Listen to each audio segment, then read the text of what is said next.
전달률이라고 우리가 얘기하는 게 있어요. 중간에 누가 얼마나 띄워먹느냐. 그렇지. 리베이트 챙겨가느냐. 예, 예. 그걸 이제 경험적으로 연구한 그 정치학자들이 있습니다. 이제 제3세계 민주화 과정을 비교 분석 연구하는 학자들, 정치 발전론자들이 이걸 경험적으로 비교해요. 50% 되는 나라가 얼마 안 될 것 같은데요.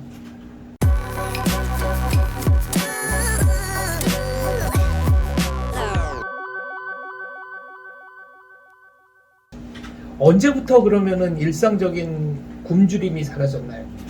일상적인 굶주림으로부터 해방은 70년대 중반쯤부터죠. 70년대 중반. 그러니까 박정희 대통령의 공업화 경제개발 정책이 없었다면 네. 아직도 굶고 있을 거다. 이런 논리적 비약도 가능합니까? 그게 이런 거죠. 우선 이제 박정희 대통령 기본적으로 이게 군사 전략가예요. 그러니까 자체 무기를 조달하지 않으면 안 되겠다 하니까 창원 기계공단 만들고 막 하잖아요.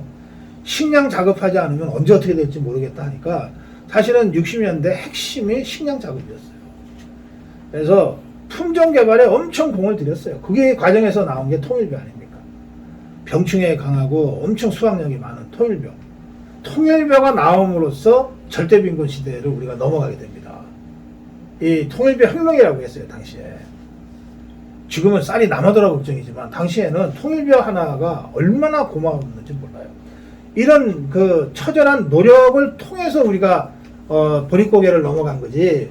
뭐 매달아 놔도 국방부 시계는 간다 식으로 그냥 대충 해서 이게 온 게 아니에요. 그래서 이 중화공업은 그 이후의 일이고 이 60년대는 기본적으로 식량 작업, 통일교 혁명, 그리고 수입 대체 산업화였어요.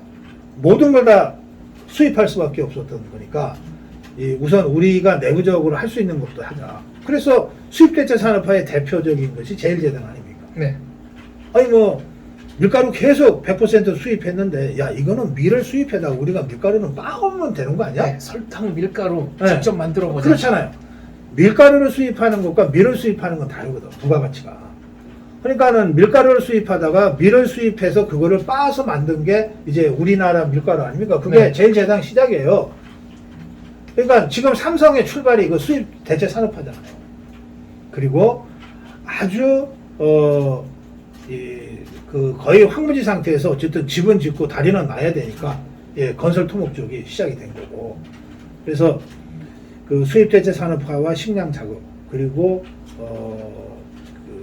자주국방을 위한 산업화, 군수산업. 근데 그것도 사실 자주국방 말이 그렇지 지금과 같이 뭐 K9 자주포 만들고 K2 전차 만드는 게 아니고 그냥 군복 만들고 파이버, 철모. 철모 네. 하고 그다음에 총알 만들고 끼케야 뭐 케빈 소총 정도 만들었을까?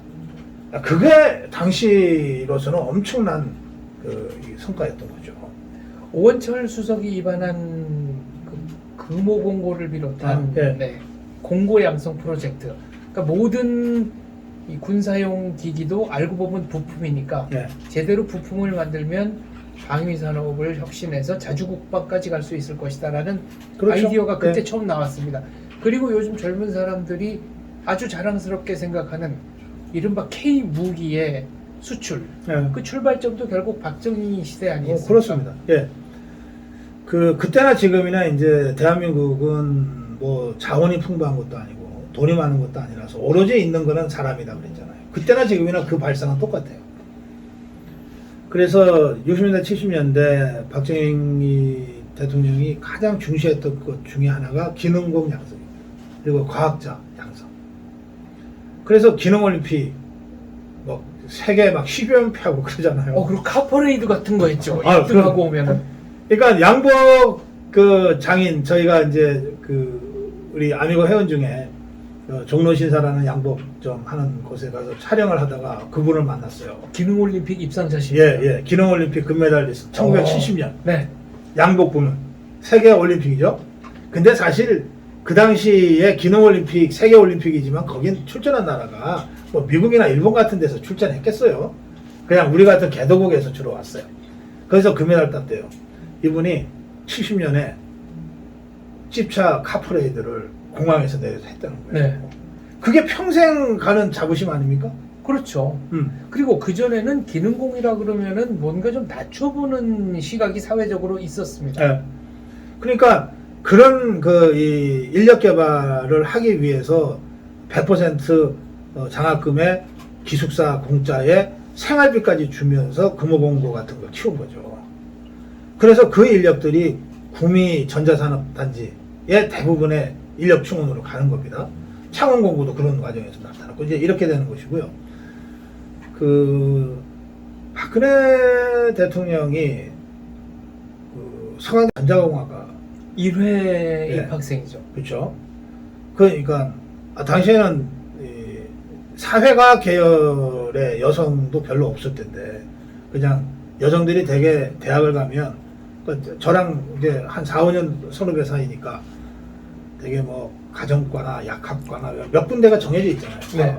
뭐 영문과. 예. 근데 전자공학과는 그 당시에 전무후무했을 거예요.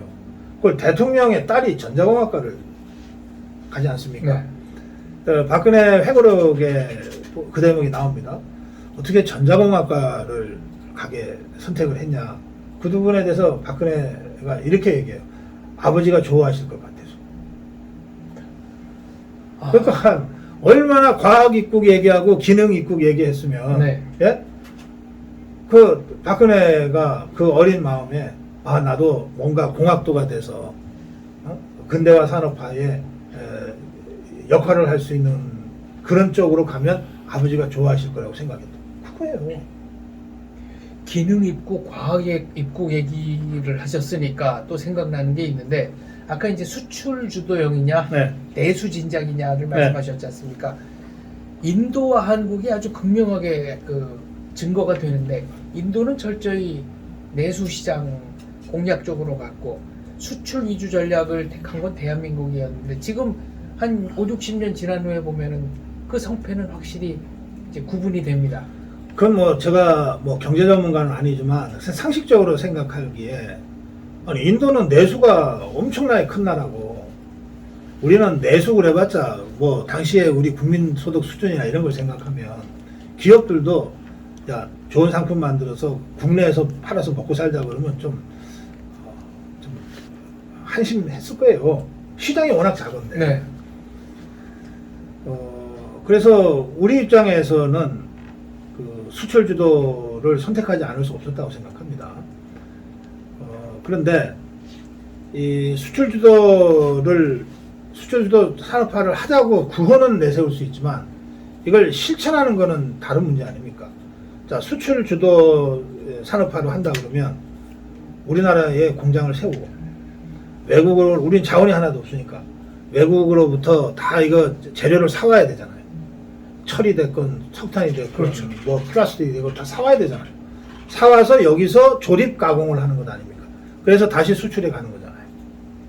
그러면 공장 세울 돈, 각지의 원료 사들일 돈이 있어야 되잖아요. 심지어는 공장 돌릴 돈도 들여와야 그렇죠. 되죠. 예. 그 돈을 근데 우리가 갖고 있지 않았단 말이에요. 그러니까 다 차관이나 뭐 이런 걸로 다 처리할 수밖에 없고 당시는 거의 차관이었죠. 누가 한국 같은 못 살고 작은 나라에 투자하러 왔겠어요. 그러니까 거의 대부분 차관이에요. 박정희 정권 보고 빌려주는 차관이죠. 그런데 이런 양상은 한국뿐만 아니라 당시에 2차 세계대전 이후에 독립한 대다수 아시아, 아프리카 국가들이 비슷했습니다. 다른 거는 다른 아프리카나 남아메리카 여러 나라에서는 자원이 좀 있었다는 거예요. 돈이 없기는 마찬가지인데 자원이 있었다. 그래도 거기는 뭔가는 뭔가 하나 있었네요. 팔아먹을 게 있었죠. 네. 자원이 있었다는 거고 대신에 다른 점은 뭐냐면 우리는 자원도 없고 돈도 없지만 일할 의지가 있는 잘 훈련된 훌륭한 인력들이 있었다는 거예요. 근데 아프리카나 이 남미는 그런 인력이 별로 없었던 것 같아요. 그 차이입니다. 근데 이런 조건의 차이는 뭐 있을 수 있는데 결정적인 차이는 뭐냐면 이렇게 해서 IMF나 IBRD나 뭐 이런 데로부터 차관을 갖고 들어오면 이거를 이제 공장을 짓거나 뭐 이렇게 써야 되잖아요. 근데 전달률이라고 우리가 얘기하는 게 있어요. 중간에 누가 얼마나 띄워먹느냐, 그렇지. 리베이트 챙겨가느냐. 예. 예. 그걸 이제 경험적으로 연구한 그 정치학자들이 있습니다. 이제 제3세계 민주화 과정을 비교 분석 연구하는 이 학자들, 정치 발전론자들이 이걸 경험적으로 비교해요. 50% 되는 나라가 얼마 안 될 것 같은데요. 예, 대다수의 남미나 아프리카 국가들은 전달률이 10%. 맨 밑에까지 가는데 예, 10%, 예. 90%는 중간에 없어지죠. 그렇죠. 공장을 짓는데 100원이 필요하다고 그래서 100원을 빌려왔는데 이 100원이 현장에 들어가는 건 10원이 들어가는 거예요. 나머지 90원은 대통령, 총리, 장관, 국장, 과장 쫙 순서대로 빼먹는 거죠. 네. 그래서 전달률 10%예요. 평균 10%, 15%. 근데 한국은 이 전달률이 평균 85%에서 90%예요. 어마어마한 수치네요.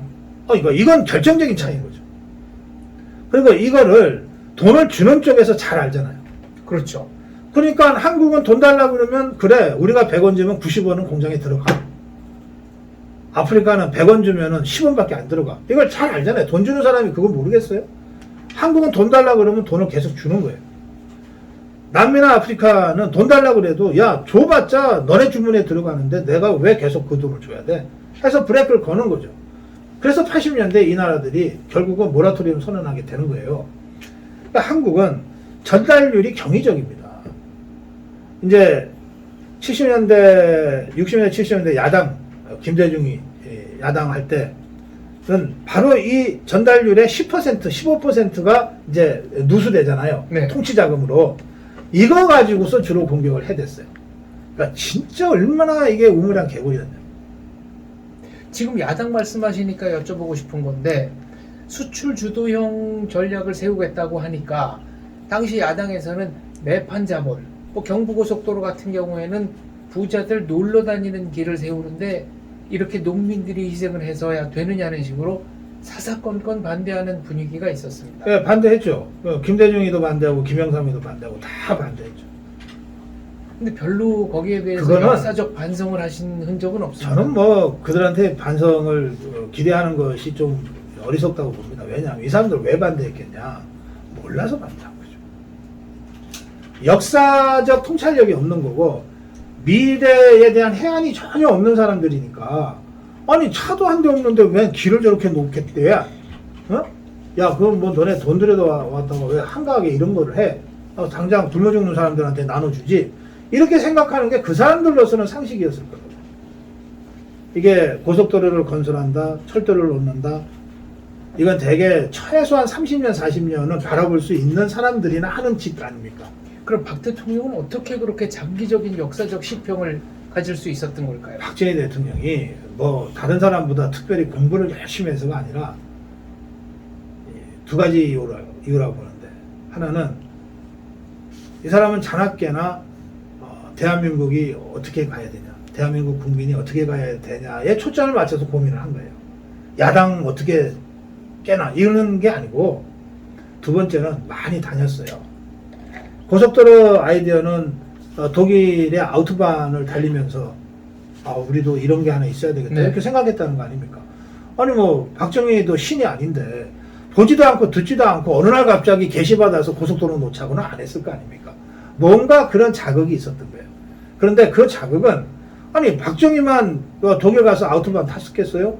김대중이도 가서 탈 수 있고 김영삼이도 가서 탈 수 있지. 그런데 왜 독일의 아우토반에서 고속도로를 놓자는 걸로 연결되는 사람은 박정희밖에 없냐. 그거는 이 사람이 자나깨나 대한민국 걱정, 자나깨나 국민 걱정 한 사람이니까 이게 이렇게 연결이 되는 거예요.